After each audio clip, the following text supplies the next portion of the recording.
I hope our faces look good because we're like hot blue right here on this side. What is it? The thing's so bright. What I need to do is mount it and pull the couch forward. I'll do that next week.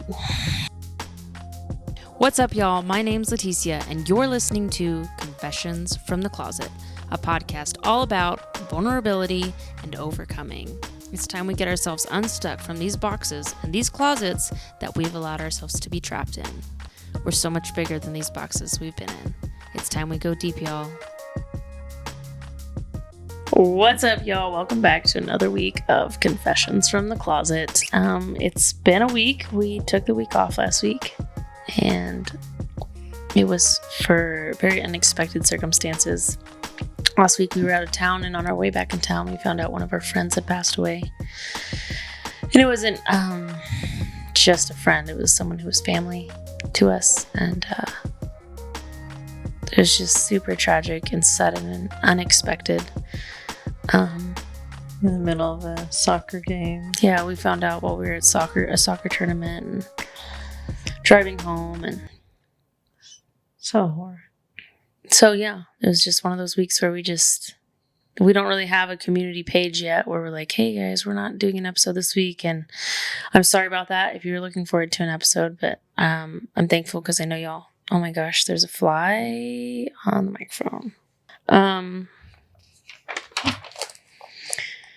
Yeah, it was just an unexpected thing, and if you've been watching for a while, you know 2 months ago we lost our pastor in a very unexpected way as well. And you know, most people don't have a church like ours. We're close to we're a pretty large church, right? Like 600 to 700 people, but there are groups of us that are very close. And losing family. Yeah, family. It's not just a church. It's literally It's like not your a friend. It's your community, your people. And so Katrina, who we just lost, was also part of that church family. And yeah, I think we're still all processing losing Pastor Daryl. And then this one just took us by complete surprise as well. It was not expected.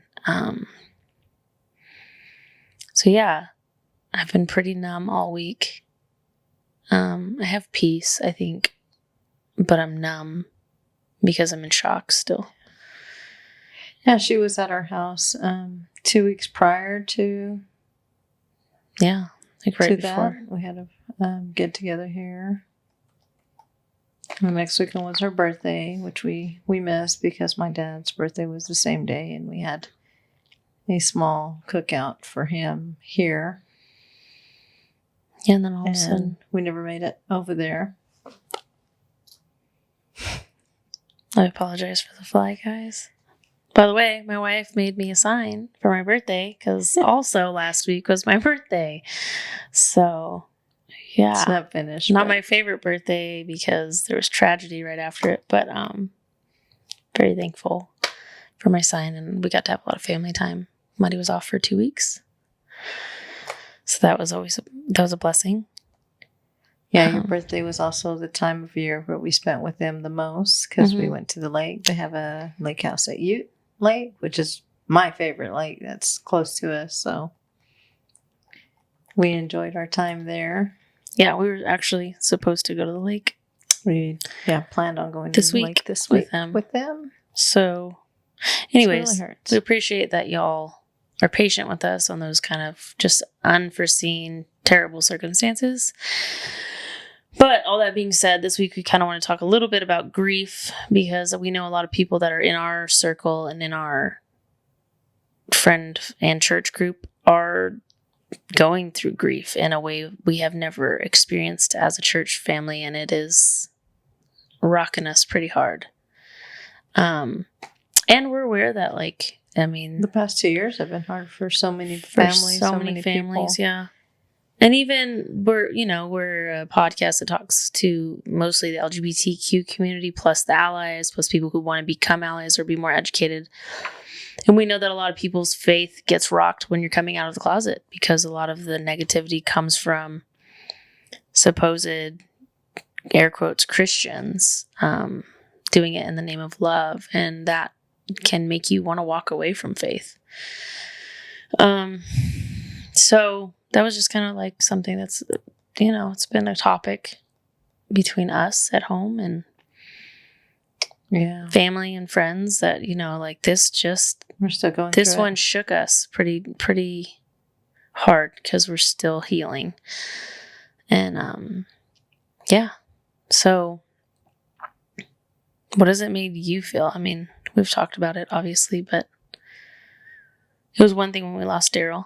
Mm-hmm. That was tragic. And I still am waiting for him to walk back in the door. And it's been 2 months. And even before her funeral, I was like, oh, Daryl's going to say some really amazing things about Katrina. And he's going to like my shirt. And he's going to tell me I did a good job. Because I spoke at the funeral and I sang at the funeral. And then I stopped and I was like, no, he's not. He's not going to do those things because he's not here. That is how much more processing I still have to do because I forget that he's just not going to walk back in the doors. And so now not having Katrina, I don't know. It's like this mental game kind of thing. It really is.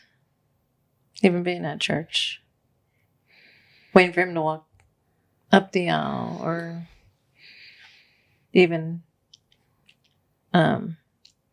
Katrina on Wednesday, just knowing that's where I saw her last, or saw her praising, and the hug after church, the conversations, let's go to the lake soon. Yeah. Amaya running. Oh, hold on, Mom. I gotta go give Katrina and Vincent a hug. Mm-hmm. I'll be back. Yeah. Yeah. It sucks.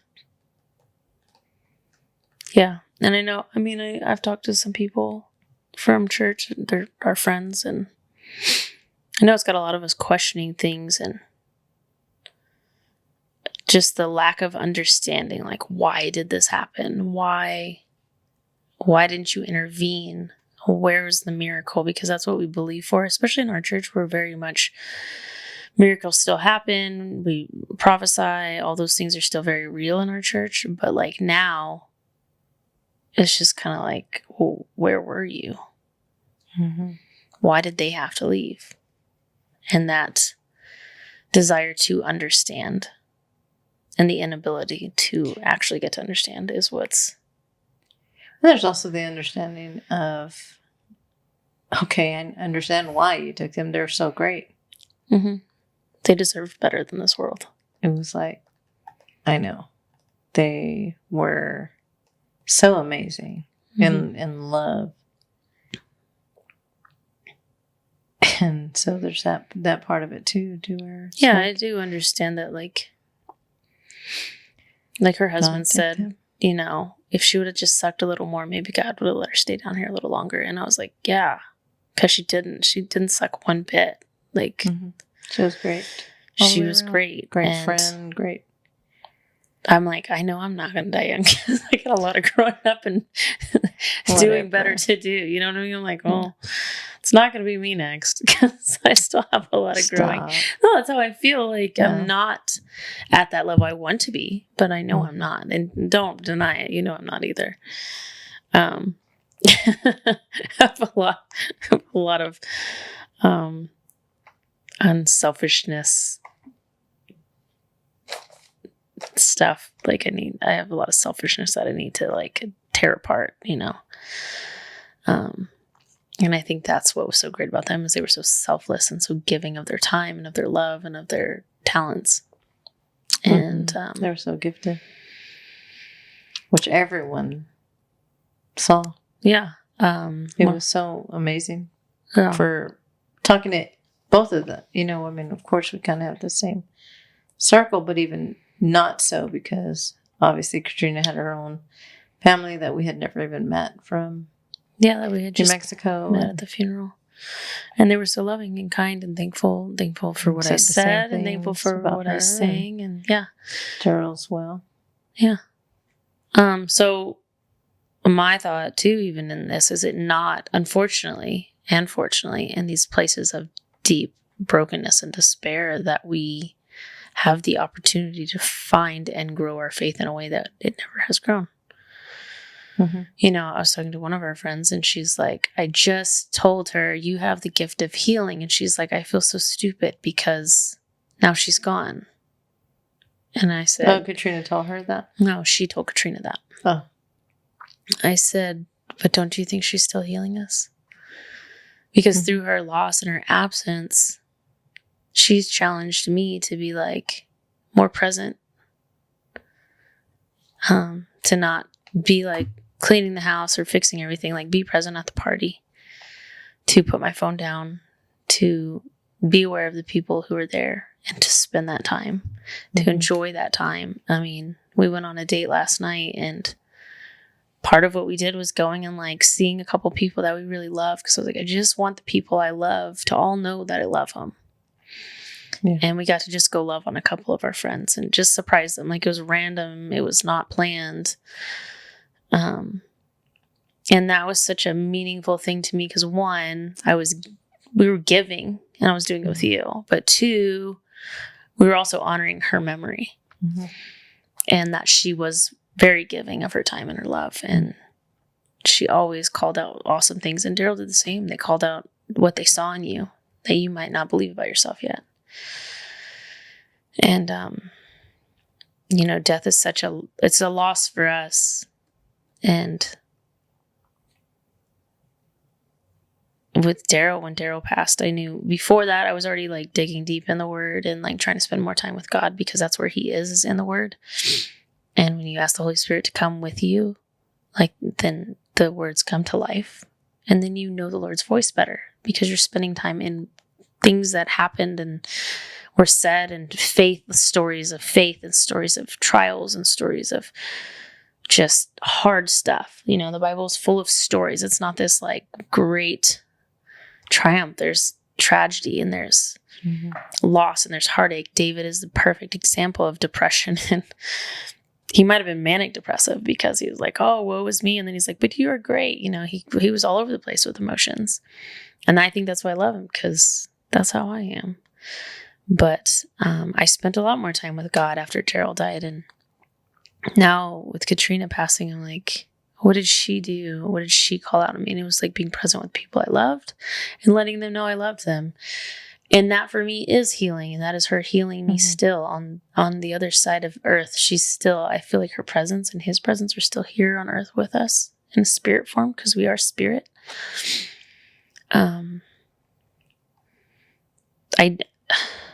We're the ones in pain. We miss their hugs and their smiles and their presence, their physical presence, you know, but how can we, through our grief, grow and honor them? And they were kind of trying to dig into that. What does that look like? One, it's to be more loving, to actually spend time with people that we love. And even it's a phone call, a message, a gift. Yeah. Something we always say is like... And it's hard, especially because the life that everyone lives, it's a busy life. We spend it working, we spend it with our kids, we spend it on our phones. Watching TV. Yeah, caught up in binge watching. I mean, not just we, I'm talking about people in general. All of us. To where the moment passes you by, and then you regret, oh, man, I should have stopped by on my way home. I should have responded to that text message that somebody sent me. And yeah. Well, something I'm learning is I don't do things if I don't do it right when I think about it. I don't know if it's ADHD or what, but I'm learning about myself probably through TikTok and the ADHD hashtag videos that are coming in my feed is if I don't do it right away. Get off after you all the time too. Like, do you have 42 messages that are still Yeah. showing red on your phone. Well, if I don't do something like, oh, I need to call them, I need to check on them, I need to make sure they don't need anything, and then I don't, and then I don't ever get another opportunity, you know, because life happens. And so I'm learning, like I've even told you, hold on, I have to do this right now or I will forget and I will regret it. And I've already just in the past week been better about, if I think about someone, I text them right then. Or we call them right then. Even on our way home from one friend's house, I was like, I feel like we should go see this friend. And you're like, yeah, let's do it. And we did it right away. Like we called them, we showed up. It wasn't like, it was within a minute of, we made the decision, let's do it. Because life is so busy and so fast. Like if you don't do it when you think about it, time keeps going. And, that's a sad truth about things. Even with me working, my job doesn't understand the amount of trauma or they don't care. Things, you know, I'm still expected to go on. Mm-hmm. Well, I was thinking about it. I mean, my mom. Everyone pretty much does that. Yeah, my mom's a funeral director. And we've been through 2, and, you know, sometimes I help do work for them. And, you know, you think about it, someone passes away, you spend a week planning the funeral, people take meals to the family, you get all the flowers into the church, you have the picture up, you have an hour and a half, 2 hours talking about them, honoring them, then you clean up the flowers, you take the flowers to their house, and that's the end of it. Mm-hmm. And then life keeps going. Goes on. And it's so tragic because you're just like, I mean, it has to, I get it. But I think about like in the, you know, past, the days where they would have the wake in the house. I think we've talked about this on one episode. They'd have the wake in the house. The body was in the house. They spent a week. I admire the Asian culture. I don't know exactly which one, but they spend weeks and months mourning. Like, having a wake. Yes, food. Honoring that person. And I mean, it goes on and on. They, you know, the Vietnamese, they shave their hair. The guys shave their heads off.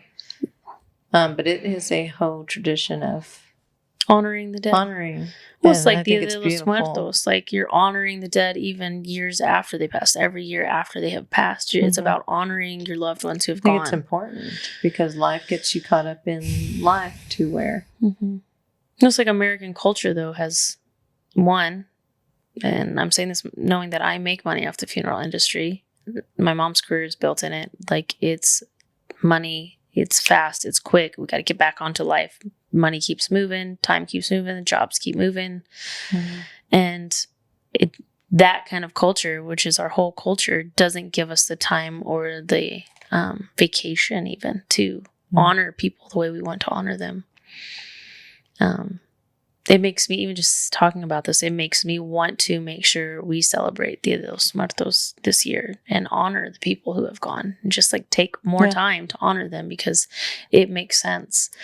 We grew up learning about it. My mom was my Spanish teacher, you know, we're both Hispanic, but I'm not that Hispanic, you know, we didn't do that as much as I think we could still do it.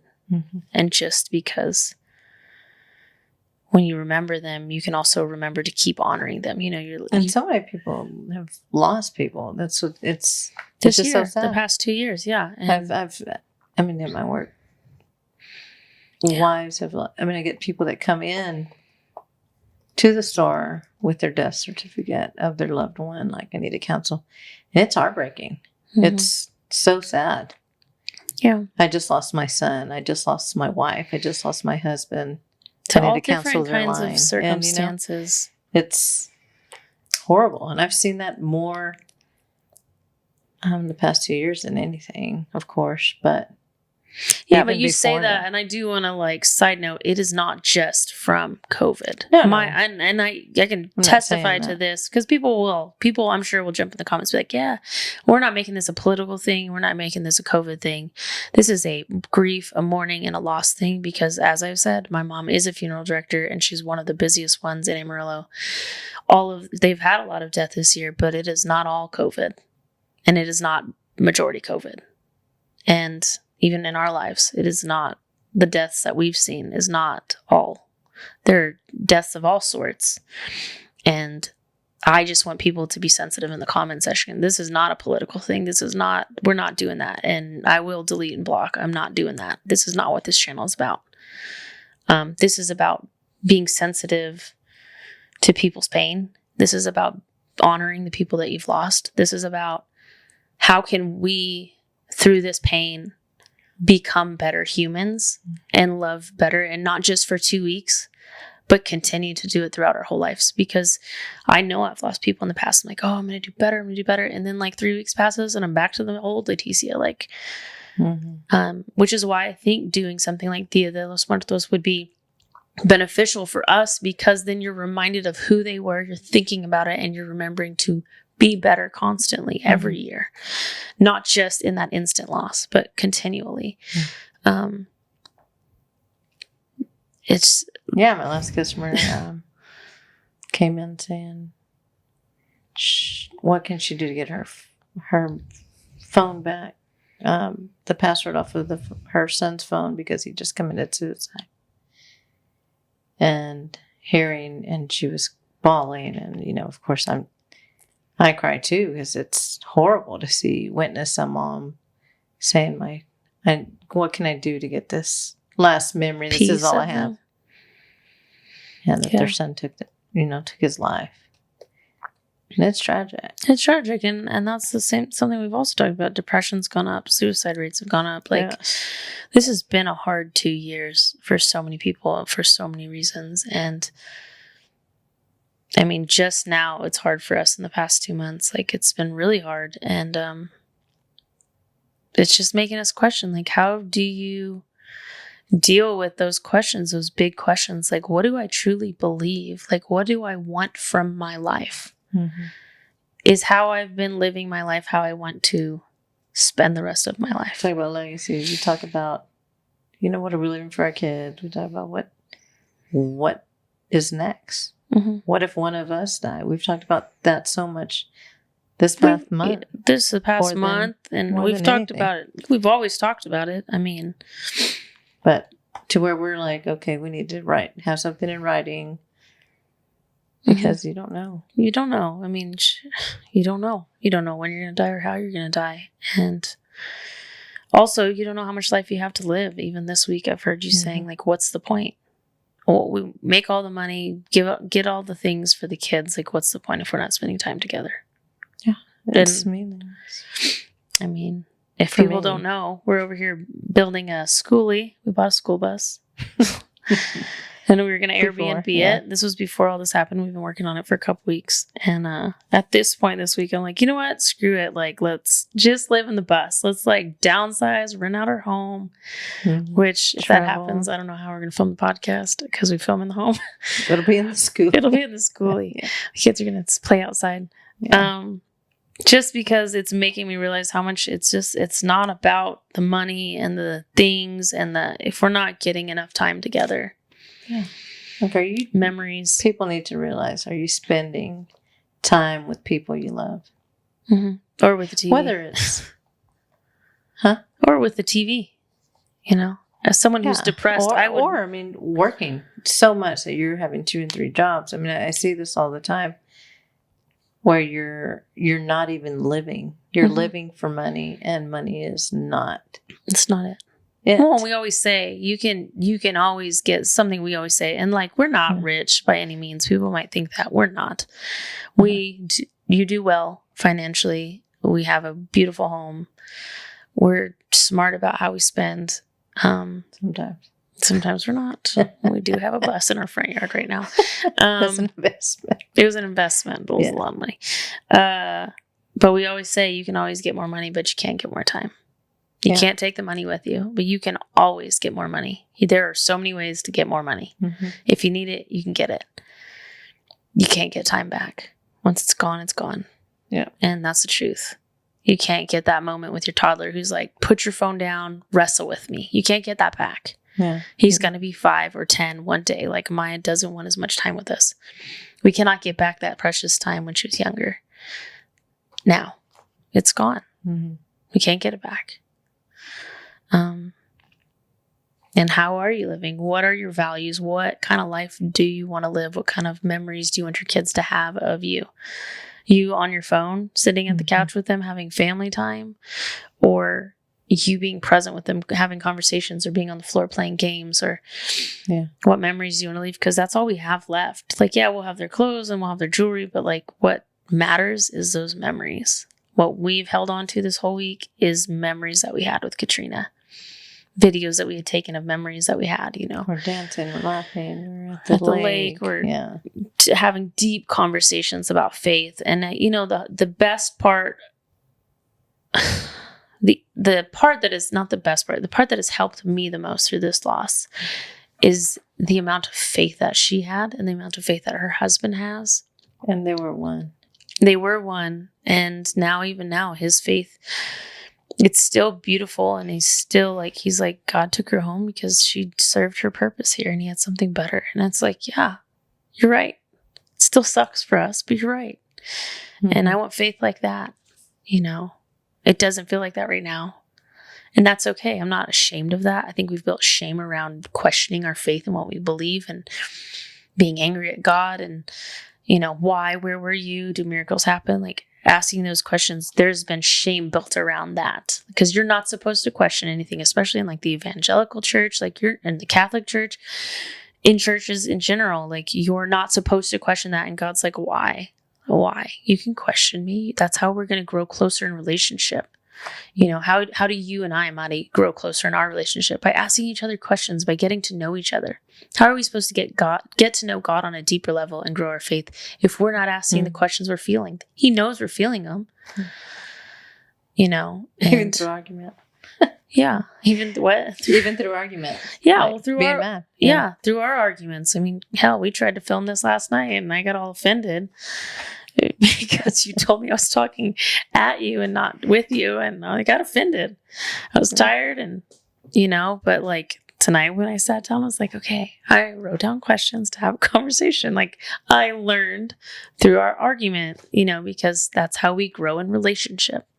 It's the same way we grow with God is through understanding that we are allowed to and we are able to ask God those deep, uncomfortable questions that people have said are shameful and un-Christian-like. I used air quotes because I don't even know what Christian means. I love Jesus. I don't know that I call myself a Christian. I love the Lord.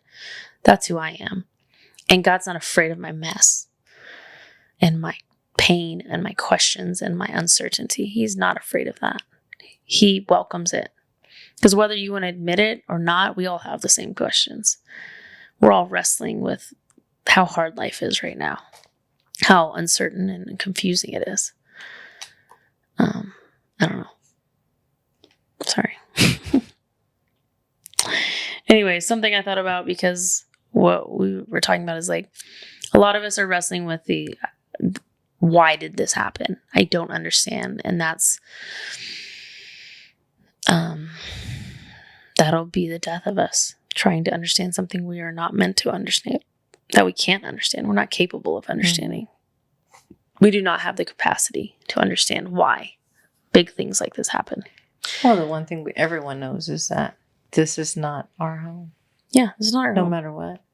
I mean, from miscarriages down to people living till they're 100. I mean, yeah, we're born to die, and that's something I think everyone at least understands. Yeah. The verse that came up to me was,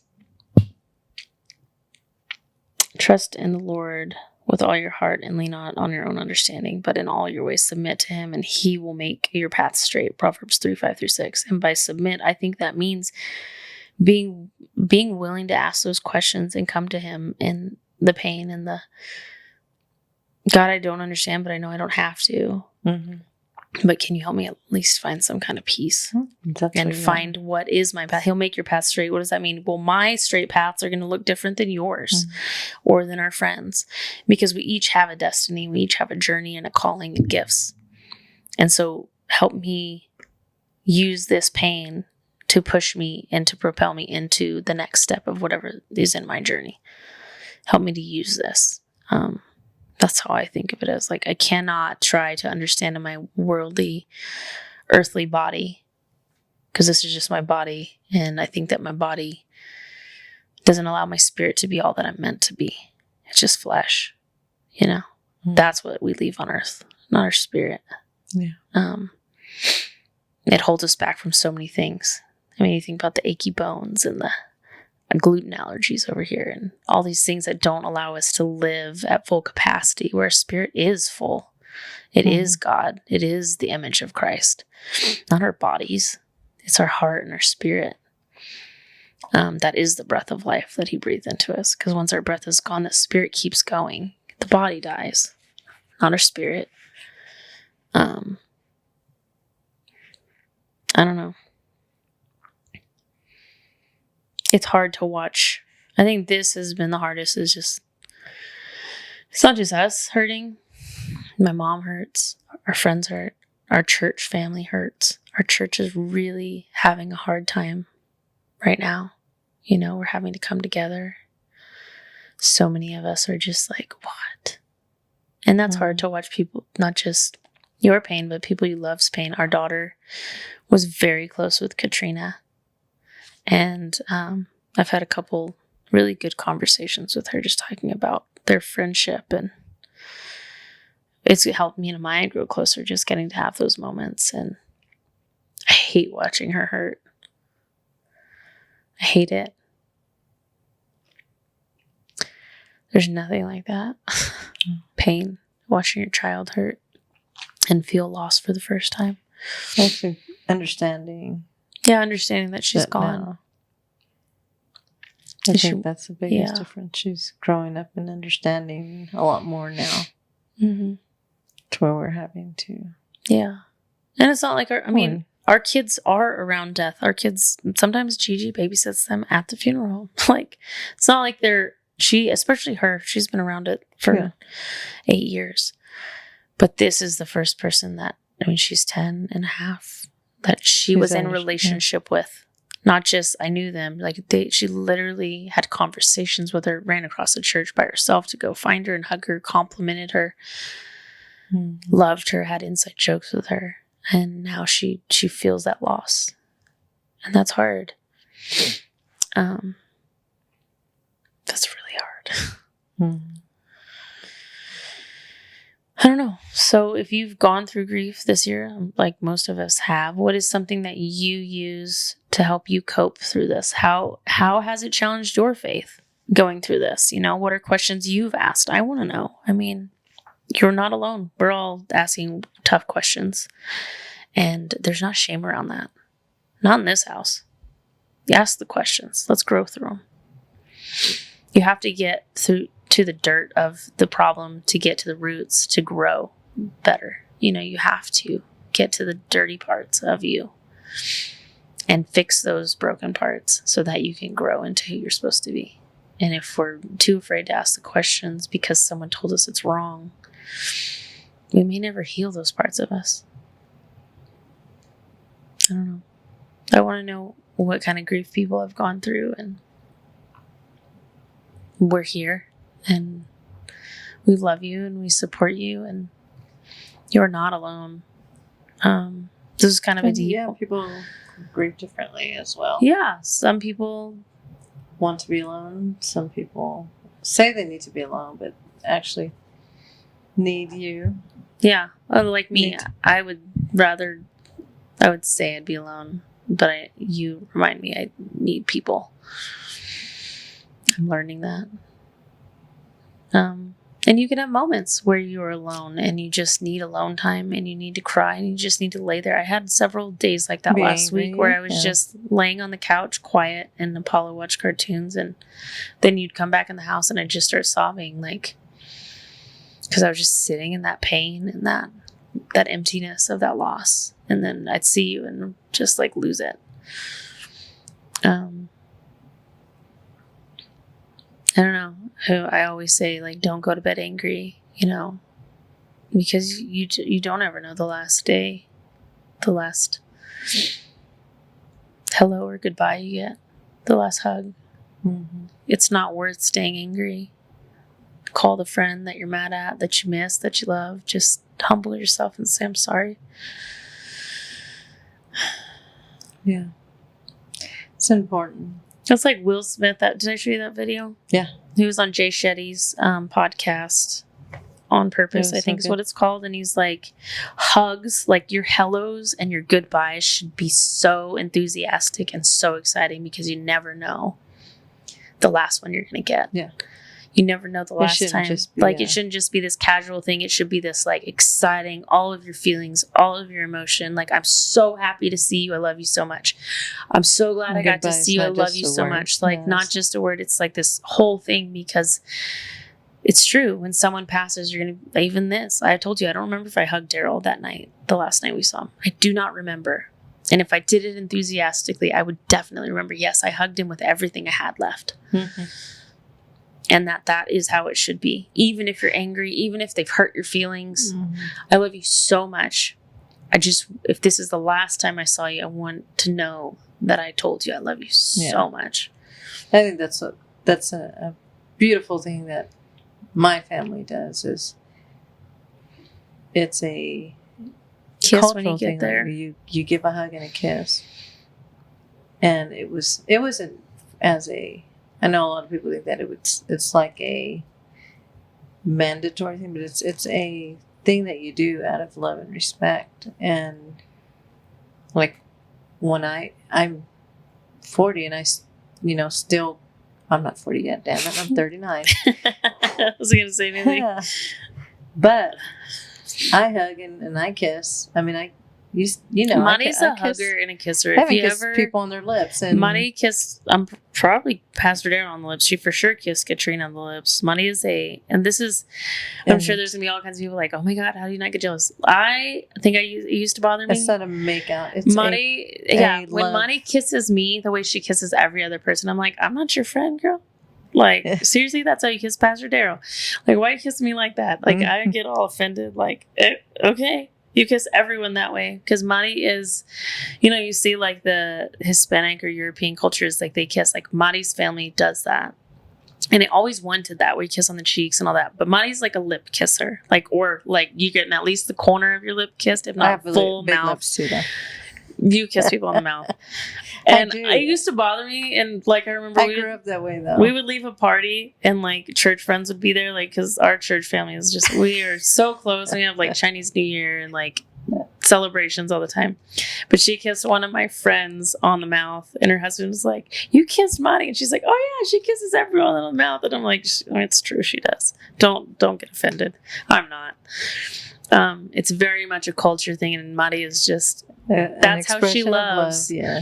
And there's one thing I know Mari will never do, and that's leave someone's house without telling everyone she loves them. Even our kids do it. Mm-hmm. And I know a lot of people have a problem with that. Like, don't force kids to do it. Like, we don't force them to do it, but they do it on their own will. And it's something that's just part of our family. And you hug and you kiss on the cheek, and you... Obviously, I don't go and just kiss everybody. No, Maya doesn't just kiss strangers. It's people she truly loves. And the truth is, Maya loves like everyone. Monty's got a big old heart. You love like Katrina loved you too.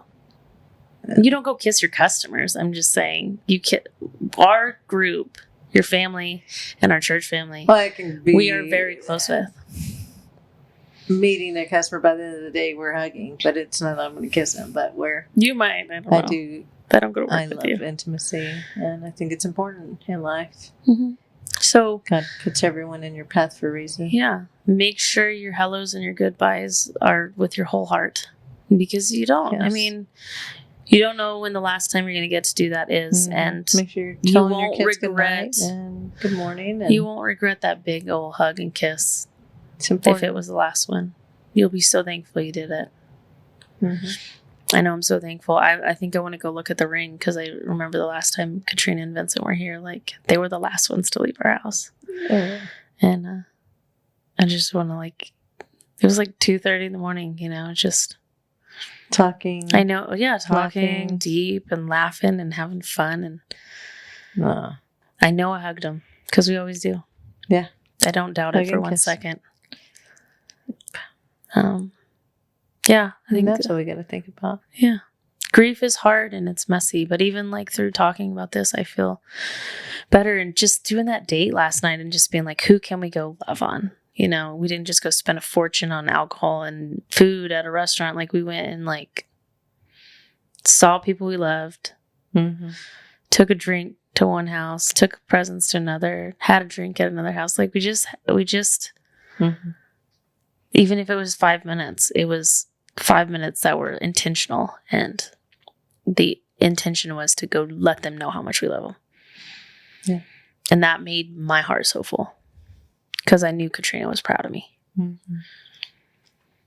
And so, you know, if you're going through, you think about what that person would do and try to honor them on a date or like on a friend date if you don't have someone you're with, or just on a you date. Because I used to go on me dates all the time. I took myself to the movie all the time. Monty says it was lame. I had the best single time of my life. I spent a couple years single on purpose. Think that's before great. I came out, and I was making good money. I took myself to the mall, bought me shoes, went to the movie, got good food that I loved. I didn't have to pay for anyone else. I drank Starbucks. It was like no problem. Short time, yes. But I did it for years. It was freedom. Like, I didn't have to ask anyone. I just did what I wanted. Yes. The only thing I don't regret the it. movie thing, I never went to a movie by myself, but there was always movies I wanted to see. I had a weird schedule. I know, I had a huge family. I had like a morning. I worked in the mornings and I worked in the evenings. So I worked when people were off work. And so when I was off work, everyone was at work except for the people I worked with. It's wonderful. Anyways, I'm explaining to them, like, if there was a movie, I was like, I'm going to go see this movie. You're a trainer. You're up at 4 a.m. and you were... Yeah. It was a long life. So it makes sense. You get the movie time by yourself. I mean, I would never post that I went to the movie because I don't want like somebody who watched me on Facebook like coming to try to like murder me, because I also thought like that. Like, I lived in Houston, like, you know, oh, they're at this movie theater. I wasn't that dumb. I would say afterwards, oh, I went and saw a movie. I really enjoyed it. I wouldn't go post where I was, you know, like creepers. Anyways, go honor someone you love that you've lost and think about their memory and do something that they would do, and go love the people you love. Show people you love them. Yes. Give Life is short. Yeah, give your whole heart and your hellos and your goodbyes. You won't regret it. Yep. Anyways, if you haven't already, please subscribe and like and comment and leave a review. We appreciate it. And thank y'all for your patience just on the weeks that we've had to miss just to grieve and be human. We really appreciate the support and love. So until next week, have a great one. Yes. Be blessed. Love you. Love you. Hey guys, thanks for listening to my mom's podcast. Be sure to hit that subscribe button, turn on the notifications, and give this video a big thumbs up. Also, thanks for your comments and your feedback. Hey guys, thanks. Hey guys, thanks for listening to my podcast.